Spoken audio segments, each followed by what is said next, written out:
At the conclusion of this presentation, I would like to have a real quick moment here to go over a success story in my educational journey, and then tie that success story in to our future success stories, hopefully as a superintendent of a school district. This presentation was over standard 6 of the professional standards for education leaders. In particular, this one was professional capacity of school personnel. So I'd like to try to tell 2 success stories that involve school personnel during my leadership as a high school assistant principal and principal. One is the induction process of a new staff member. I've always felt like it's a very scary time for a new teacher to come into the building, especially how education has been the last few years.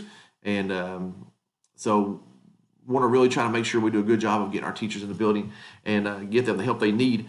I always love the KTIP process. That's the Kentucky Teacher Internship Program. And I always like that, especially for my first year teaching. When I did that, I had a great mentor and had a great principal that sat down and went over my teaching and gave me great feedback on how to improve.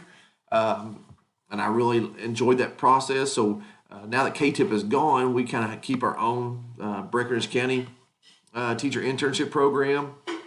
And I like that because I'm able to get our new teachers in with a great mentor. And we were able to sit down and give them great feedback and give them time to reflect over some of their work.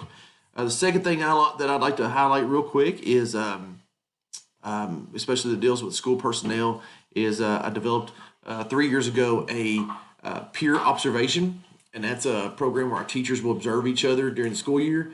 And I do two teachers a day would observe two teachers themselves. So 4 teachers are getting observed each day, while 2 teachers are observing each school day.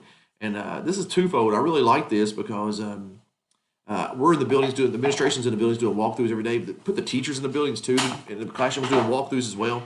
And it made every teacher work very hard because you were going to get a peer observation once a week. We've got 40 something teachers in our building, 48, and so every teacher was going to get somebody in their room every day of every week. And I like that because it made you on your toes a little bit.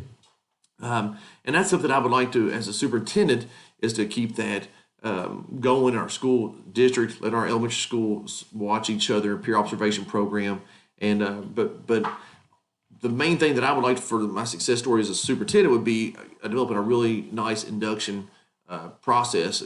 Get teachers to come into our county, open them with have them open or welcome them with open arms. Show them around the community. Show them into churches, take them to ball games. Get them out to where they are comfortable in the community that they're coming. So that would be my future success story as a superintendent.